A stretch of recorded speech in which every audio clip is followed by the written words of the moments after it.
All right, let's dive into another deep dive here. I'm excited for this one. Yeah, you and me both. This one's going to be a wild ride.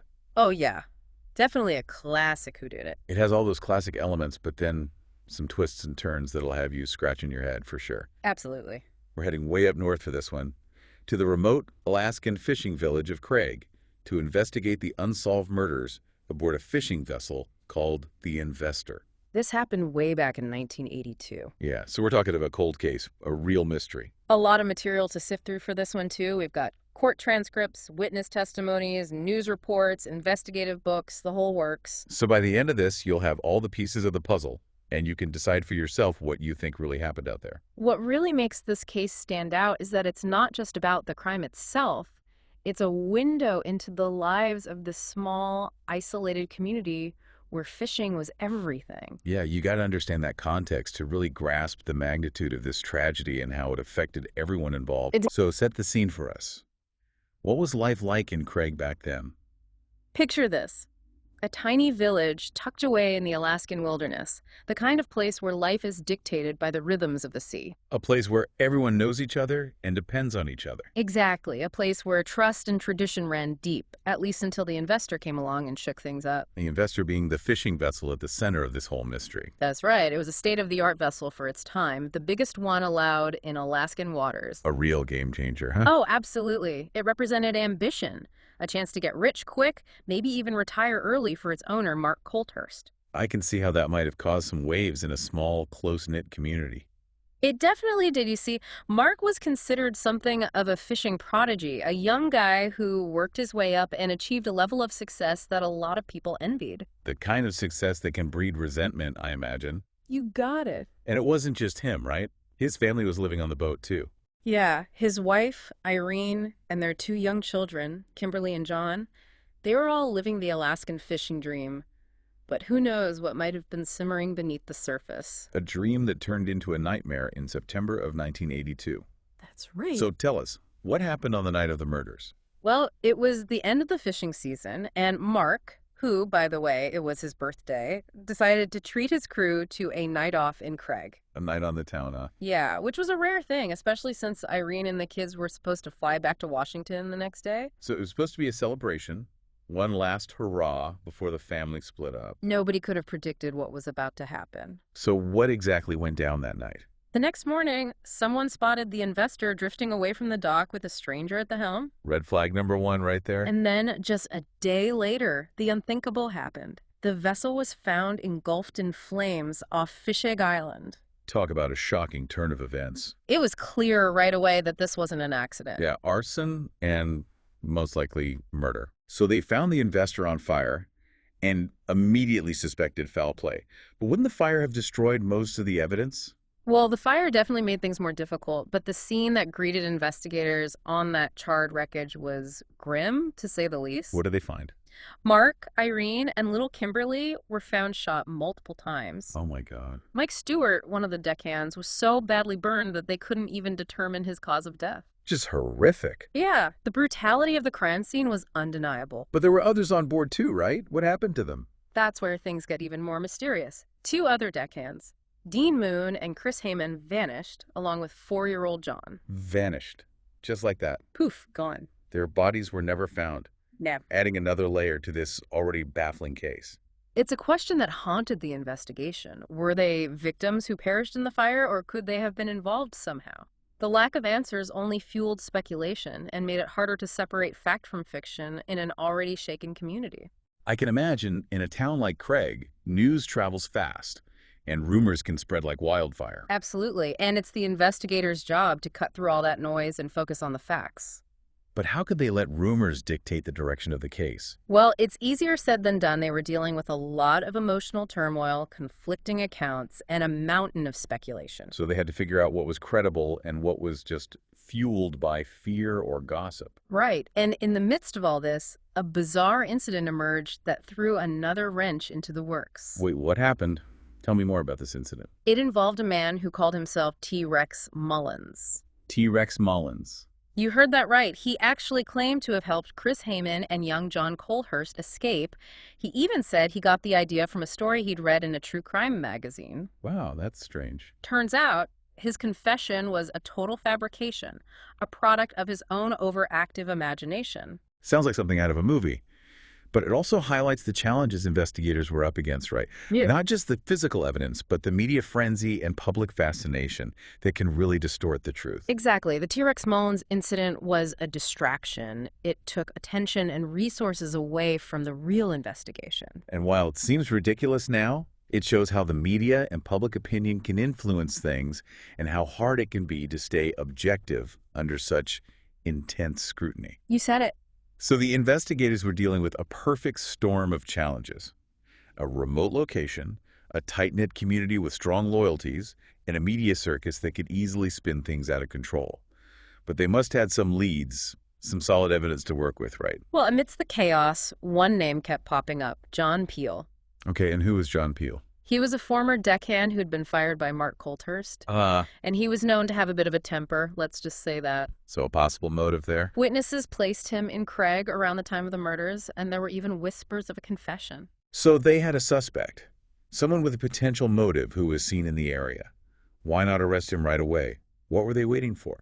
Well, the evidence against Peele was mostly circumstantial, a lot of it based on eyewitness accounts. Okay, so that raises questions about the reliability of those accounts, right? Mm-hmm. Especially after that whole thing with Jim Robinson. Exactly. You have to consider how reliable memory is, the possibility of bias, and how outside factors could have influenced those witnesses. Remember, this is a small town where rumors and personal opinions could easily sway people's perceptions. That's right. So even though there were witnesses placing Peele at the scene, and even a supposed confession, investigators were hesitant to rely on that alone. You got it. Relying solely on eyewitness accounts can be a slippery slope. Memories can be fuzzy, especially in high-stress situations, and witness perception can be influenced by fear, prejudice, or even the way questions are asked. So they knew they needed more than just words. They needed solid proof to back up their suspicions. Precisely. So they had a suspect, but the evidence was mostly circumstantial. What happened next? Did they find anything more concrete to tie Peele to the crime? Well, the investigation took a dramatic turn when a witness named Jim Robinson, the owner of the local gas station, came forward. Okay. He claimed to have sold gasoline to a man acting suspiciously just before the fire, and he identified that man as John Peele. So this was a big break for the prosecution. It seemed like if they could prove Peele bought the gas used to start the fire, that would be a major piece of evidence. It would definitely strengthen their case, but as we know, things are rarely that simple. That's for sure. Peele's defense team countered with a bombshell. They revealed that Robinson was a wanted fugitive with a history of arson. Hold on, their star witness was a wanted criminal. Yeah. And he had a history of arson. Yep, that's right. That's a huge twist. Talk about undermining the prosecution's case. It certainly did. The revelation about Robinson's past cast a big shadow of doubt over his entire testimony.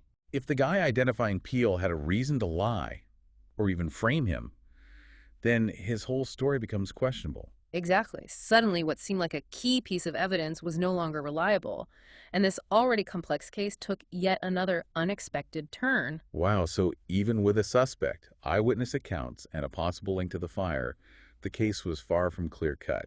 It sounds like the investigators were constantly running into roadblocks and uncertainties. What happened next? Did they manage to gather more solid evidence against Peele, or did the case against him fall apart? Well, that's what we'll pick up in the next part of our deep dive. We'll dig into the trials, the conflicting testimonies, and the shocking revelations that left everyone wondering if the truth would ever come out. Sounds like we're in for a wild ride. Oh, you can bet on it. Last time we left off with that bombshell about the prosecution's star witness. Yeah, Jim Robinson, the gas station owner, turned out to be a wanted criminal himself. And not just any criminal, a fugitive with a history of arson. Talk about a blow to the prosecution's case. But despite that setback, they decided to move forward with the trial, right? They did. They still believed they had a strong case against John Peele. So the first trial got underway.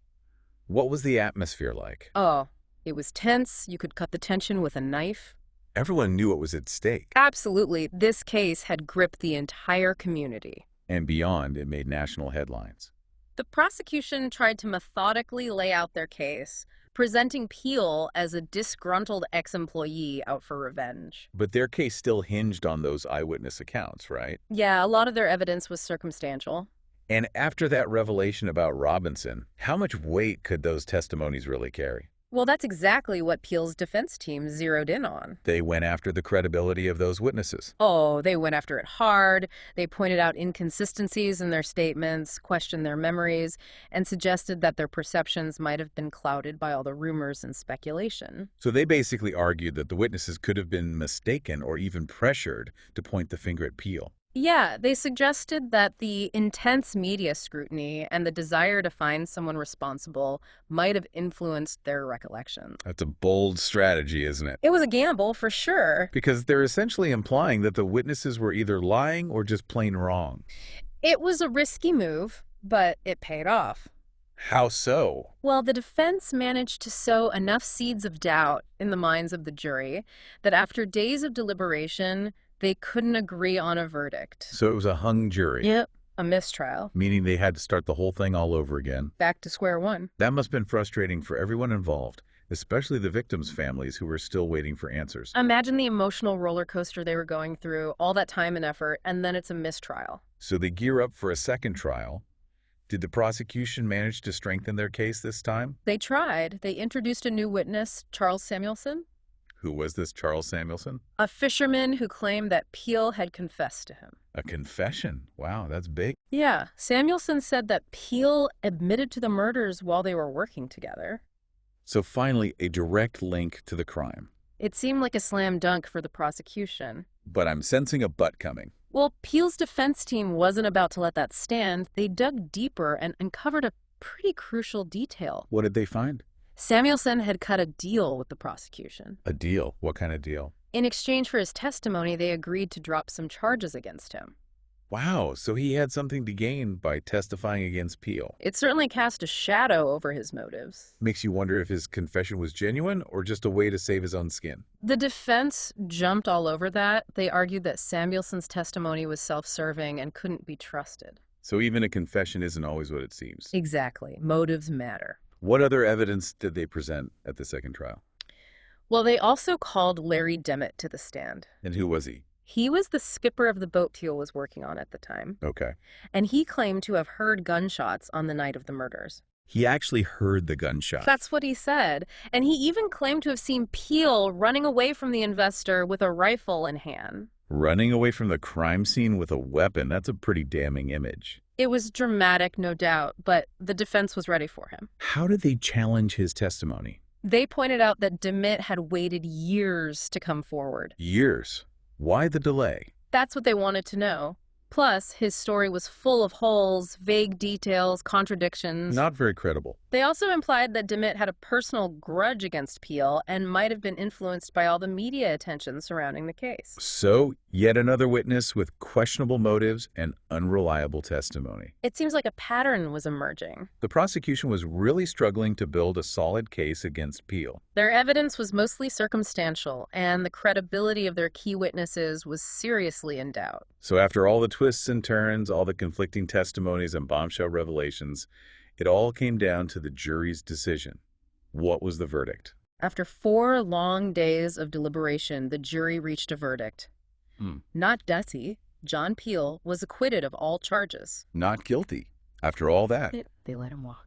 What a blow to the prosecution, and especially to the victims' families who were desperately seeking justice. It was a heartbreaking outcome for them. They had waited so long for answers, for someone to be held accountable, and then to have it end like this. It was a stark reminder that sometimes the legal system doesn't deliver the closure we hope for. So while the legal battle was over, the mystery of the investor murders lived on. It became one of those cases that just wouldn't go away. Even though the trials ended without a conviction, the story of the investor didn't just disappear, did it? Not at all. It became a major topic of public debate, fueled by all the media coverage and the fact that it remained unsolved. People were drawn to those dramatic details, those conflicting stories, those unanswered questions. It was like a real-life mystery that people couldn't shake. I can see why. It's got all the elements of a great thriller. You know, remote locations, successful captain, brutal crime, missing people. Unsolved mysteries just capture our imagination. We want answers. We want to know who did it and why. It's like our brains need to make sense of things, Yeah. even when faced with senseless acts like these murders. Right, we crave order, we search for a reason, even when it seems like there isn't one. But in this case, the answers just weren't there. They remained elusive. Do you think all that media attention played a role in how the public saw the case? I think it definitely did. Do you think it could have even affected the investigation or the outcome of the trials? The media's role in cases like this is always a bit tricky. It's a double-edged sword. On the one hand, media coverage can be helpful. It can bring new information to light. It can generate leads. It can even pressure the authorities to solve the case. But But on the other hand, all that constant reporting, the speculation, the focus on certain aspects of the story can create a narrative that might not be entirely accurate. it's like they try to simplify things, make it fit into a neat little box. Exactly. They want a simple, compelling story, but real life is rarely that straightforward. It's messy. It is, and in this case, I think the media coverage definitely amplified the public's fascination with the investor murders, It also probably shaped how people viewed John Peele.